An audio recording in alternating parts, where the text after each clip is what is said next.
And welcome to CBN NewsWatch. I'm Efrem Graham. Coming up, a significant announcement from President Biden in the fight against COVID-19.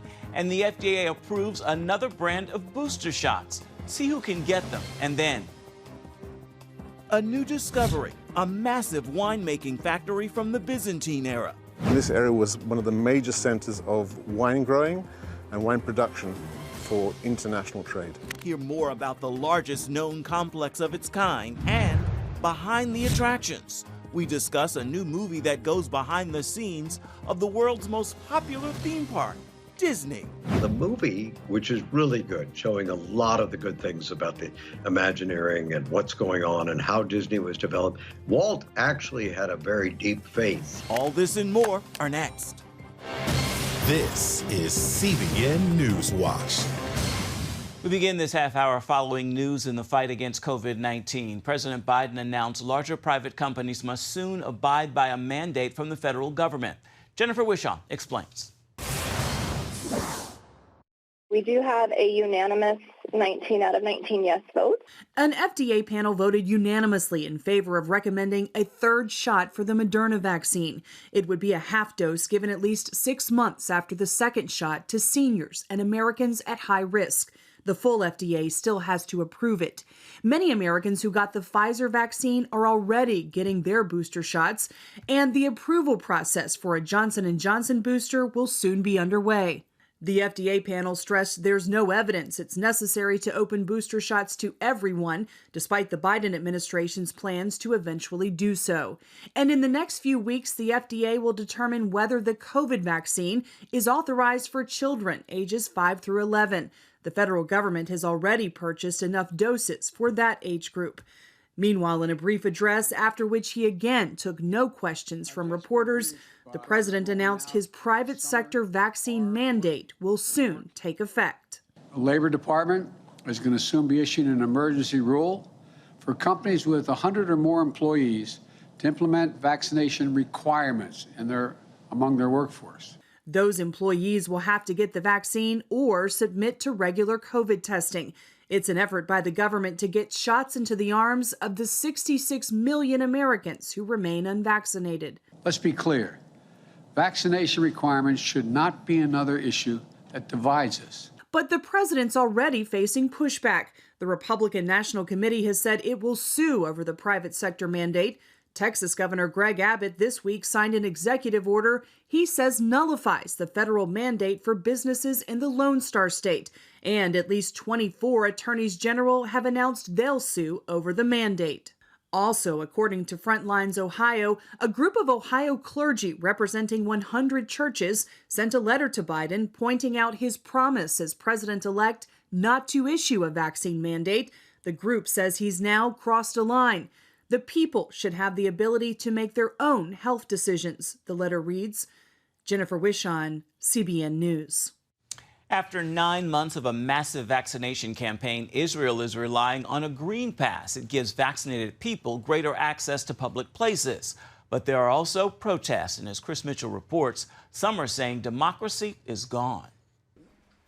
Prime Minister Naftali Bennett sounded positive as statistics show Israel recovering from its fourth surge of the pandemic. In the battle against the coronavirus, it seems at this point that we have the upper hand. All parameters show a gradual decrease in morbidity. The confirmed cases are in decline. Still, Bennett cautioned against relaxing preventative efforts. Despite the overall positive direction, no one should enter into complacency facing the elusive virus. We're continuing with the campaign with our might, and we're also preparing for the next stage. That includes a change to Israel's Green Pass. Technical difficulties postponed its launch, but only those who've received a booster or a second dose or have recovered all less than 6 months ago will qualify for the pass. Venues such as indoor restaurants, gyms, and university campuses are expected to check each patron's pass and ID. That sent protesters to the streets against the green passes and what they called forced compliance. We are totally against any forced vaccinations or any forced medications. Signs in car windows said, "Tomorrow it's you," and democracy is gone. I've represented Israel across the world. I've gone on college campuses. I fought for Israel. and I'm ashamed today of what Israel is doing. Israel began offering the Pfizer BioNTech boosters to those over 12, and more than a third of the 9 million citizens have received it, according to the health ministry. From the beginning, medical experts have had mixed reactions to the green passes.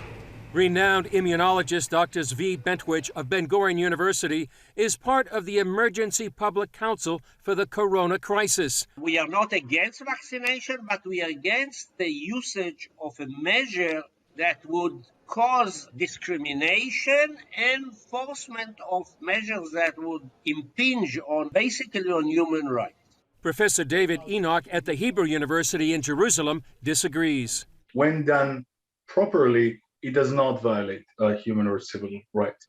Giving at least a fairly successful vaccination effort, green passport policy is the way to do that. Having a policy, let's say in restaurants, that everybody will wear a mask and there would be some sort of distancing, but by saying that you cannot enter a place unless you have this passport, that's a different story. For the most part, Israelis just want life to return to normal, including allowing an unlimited number of tourists back in the country. Until then, even disagreeing medical minds will continue to look for ways to successfully prevent and treat the virus. Chris Mitchell, CBN News, Jerusalem. Here's some other stories we're following for you right now in the CBN newsroom. The Biden administration will reinstate a Trump-era policy at the border next month. The policy would force asylum seekers to wait in Mexico for their hearings in U.S. immigration court. Mexico is asking for cases to conclude within 6 months and to ensure asylum seekers have legal counsel with timely and accurate information on the hearings. The president of the Southern Baptist Convention's executive committee has resigned. Ronnie Floyd announced his resignation Thursday and says he based that decision on the actions of trustees who voted to waive attorney-client privilege in an independent third-party investigation of sex abuse cases. He says the move places the organization in uncertain, unknown, unprecedented, and uncharted waters. Coming up, a huge archaeological find from the Holy Land along the coast of southern Israel. We're going to take you there when CBN NewsWatch returns. We'll be right back with more.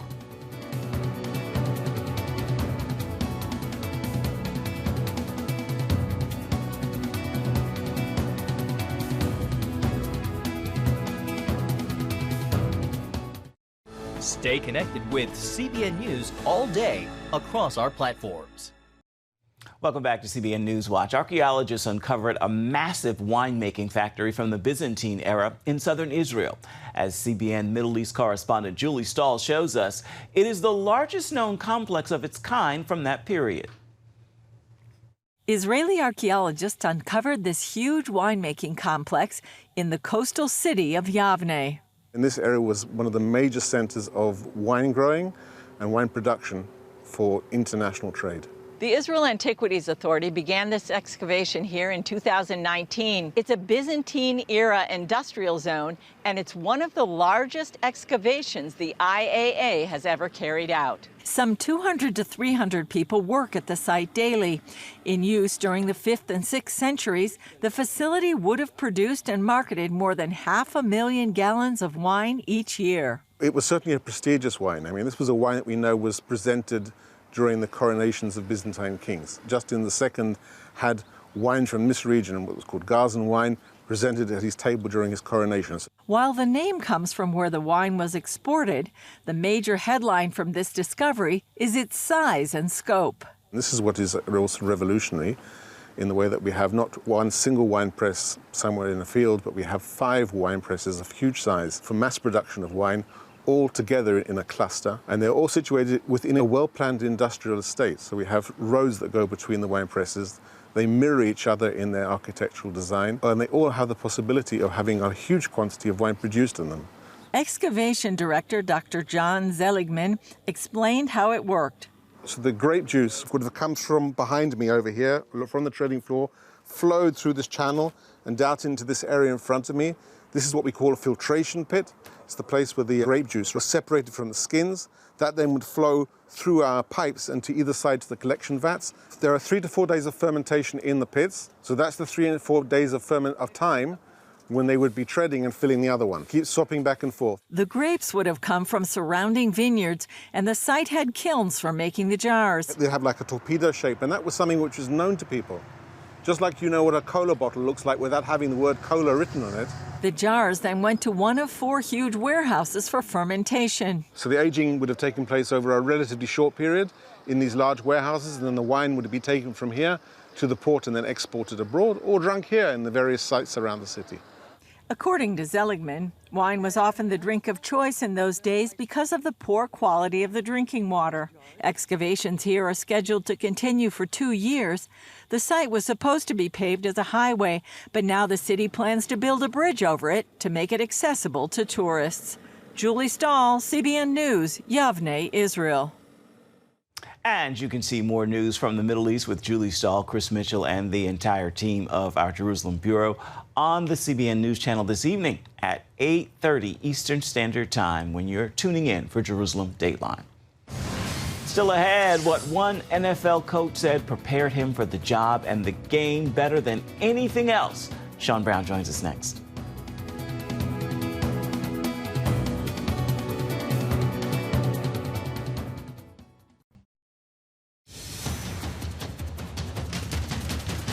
Turning now to the world of sports with sports director Sean Brown. So, Sean, Sports Spectrum reported on NFL and Indianapolis Colts coach Frank Reich's comments about theology and coaching. What do you have to say? You know, I love Coach Reich, man. Such a great guy. I had a chance to talk to him a couple of times. But in terms of seminary and what it did for him, he says that it prepared him for the NFL as much as anything else possible, which is saying a lot because you can glean from a lot of things to help you become a great coach. But for him, he's saying, you know, that theological education gave him perspective, grit, and determination in helping him just really to be able to mold and shape others. And it's helped him become a great coach. He mentioned 2 scriptures that have really helped him as well. Tell us about those. These are great. He said Proverbs 26:4 and 5. And I'm actually going to read it. Do not answer a fool according to his folly, or you yourself will be just like him. Answer a fool according to his folly, or he will be wise in his own eyes.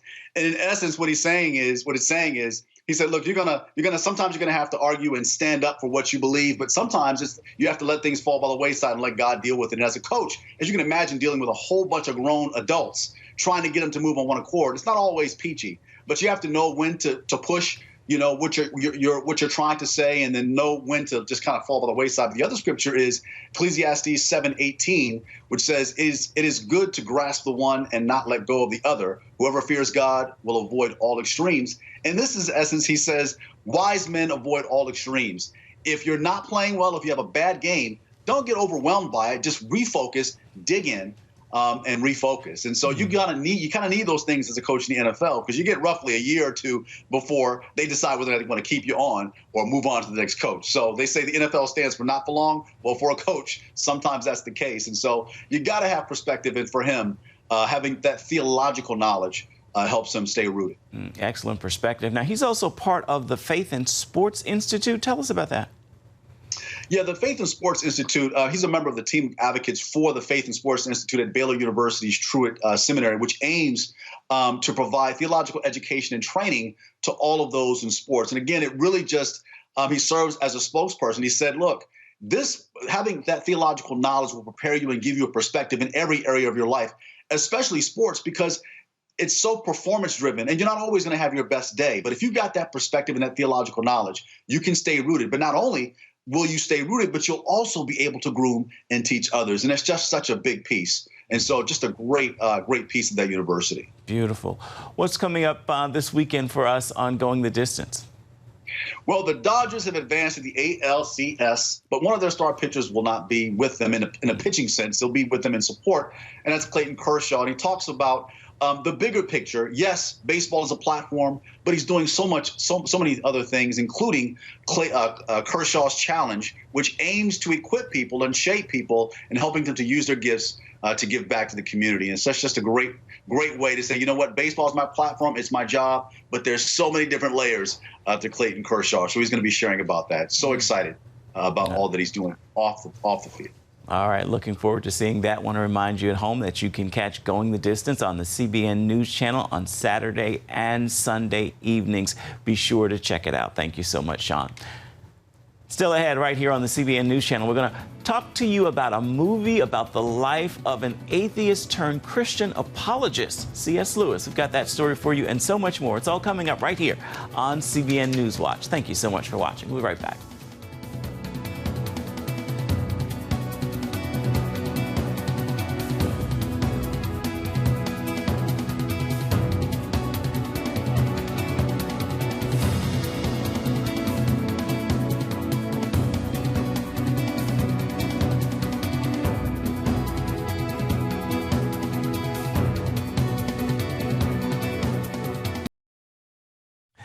The story of two men who influence history are made into movies. I talked with movie guys Dr. Ted Baer about them and a streaming program on Disney Plus called Behind the Attractions. Dr. Baer gives us a closer look at talks about knowing Walt Disney personally, giving him a unique perspective in reviewing the new Disney program. My parents were stars. My father starred in 62 movies. He was starring in a play, Andy Mame, in L.A., so I was trotted out, like all the actors' sons, to open Disneyland and to be in the press photos and everything else. And my cousin was the right-hand man for Walt. Walt actually had a very deep faith. And in his autobiography, which I hope you've read, it talks about his belief in prayer, and that prayer made the difference, and that God's providence made the difference. He talked in, 20th century terms, not overtly evangelical terms, but he was actually named after his father's best friend, who was his father's pastor of a Reformed church. But the movie, which is really good, showing a lot of the good things about the Imagineering and what's going on and how Disney was developed, sort of ignores the faith element that Disney believed a lot in doing these, all of this as allegories for faith, that he did a lot of the park and a lot of the attractions based on that. They do have attractions that are very patriotic. They're very good, but a lot of the movie is more romance. It's good, but I'd say that it's not great. And, so you take it with a grain of salt, and then you read Walt Disney's autobiography, and some of the people there who are some of my best friends, like Dick Cook, who was with Disney for 26 years, went to the same congregational church that Walt did. There are a lot of good people there, and they do have a very deep faith.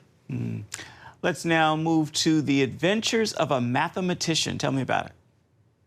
Well, The Adventures of a Mathematician is about a Polish mathematician who comes to America, and he works on first the atom bomb and then the nuclear bomb. And of course, he was a great mathematician. He later developed the first computer with a Hungarian. And I know that backstory. If you can read Danubia, the Hungarian gave him a little poor village, and he imagined the first computer. It's an amazing story. It's more of a personality story. It's a slow character sketch. It's dramatic when you understand the stakes that were involved, but it's not dramatic as if you're watching Captain America or the Avengers or whatever else, where a bomb is going off every few seconds. It's a tremendous insight into history and the battles that were going on with respect to the atomic bomb and the nuclear and then the hydrogen bomb. So it's a wonderful story. I know a lot about the backstory to it, but we gave it 4 stars. Just remember that it's a personality story. It's a biography. It's not a story with a lot of action adventure.